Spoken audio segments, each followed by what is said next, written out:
واقعہ سلطان صلاح الدین ایوبی قسط نمبر 141 اپنا اسلامک اسٹوڈیو۔ دیکھو دوست، میں قاہرہ کی حکومت کا اہلکار ہوں، میں تمہیں چھوڑ نہیں سکتا اور میں ایمان بھی نہیں بھیج سکتا۔ محمود بن احمد چوکی کے خیموں میں داخل ہوا تو کمانڈر کے خیمے میں اس نے روشنی دیکھی۔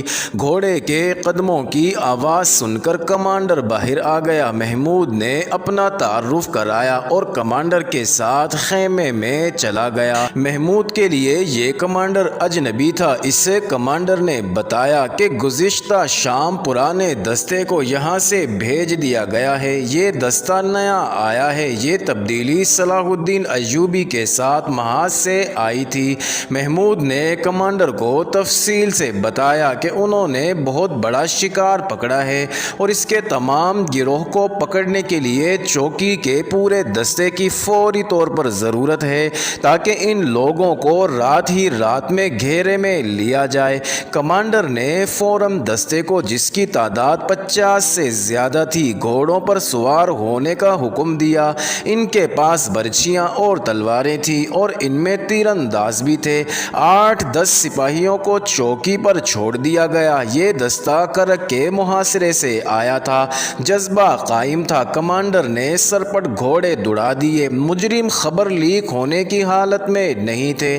شراب اور نیند نے انہیں بے ہوش کر رکھا تھا۔ کمانڈر نے محمود کی رہنمائی میں گھیرا مکمل کر لیا اور کارروائی صبح تک ملتوی رہی۔ محمود نے امام کو اطلاع دے دی کہ دستہ آ گیا ہے۔ سعدیہ ابھی امام کے حجرے میں ہی تھی۔ امام نے ایک جاسوس بھیج کر سعدیہ کے باپ کو بھی بلا لیا، جو معتقد مرید اور زائرین بڑی دور دور سے اس کی زیارت کو آئے تھے۔ وہ رات کے معجزے دیکھ کر کھلے آسمان تلے سو گئے تھے۔ ان کے مقدس انسان نے انہیں کہا تھا کہ اگلی رات وہ ان کی مرادیں سنے گا۔ یہ ہجوم صبح اس وقت جاگ اٹھا جب اجالا ابھی دھندلا تھا۔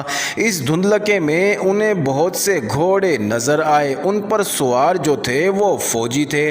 کچھ لوگ سمجھ نہ سکے۔ انہیں معلوم نہیں تھا کہ جو مرے ہوئے کو زندہ کرتا ہے وہ مسجد کے حجرے میں ہاتھ پاؤں بندھے بیٹھا ہے۔ وہ اب مسلمانوں کے بلکہ کائنات کے حقیقی خالق اور مالک اور سچے خدا کی گرفت میں آ چکا تھا۔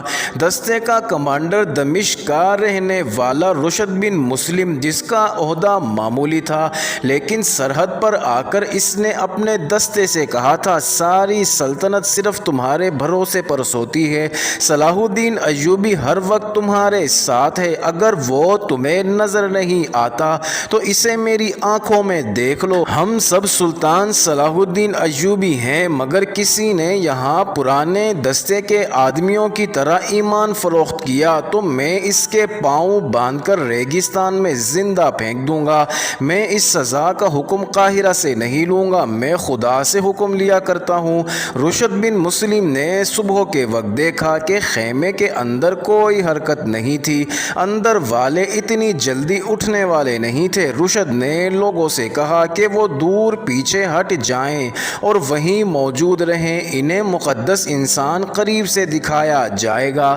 لوگوں کو دور ہٹا کر رشد نے 3-4 سوار مختلف ٹیلوں کے اوپر کھڑے کر دیے تاکہ مجرموں میں سے کوئی بھاگنے کی کوشش نہ کرے۔ باقی سواروں کو اس نے گھوڑوں سے اتار کر چاروں طرف سے پیدل اندر جانے کو کہا اور حکم دیا کہ کوئی مزاحمت کرے تو اسے فوراً ہلاک کر دو، کوئی بھاگے تو اسے تیر مار دو۔ وہاں بھاگنے کا سوال ہی پیدا نہیں ہوتا تھا۔ رشد نے ننگی تلوار کی نوک چبو کر تینوں کو جگایا۔ جاگنے کی بجائے انہوں نے جگانے والے کو گالیاں دی اور کروٹ بدل کر سوتے رہے۔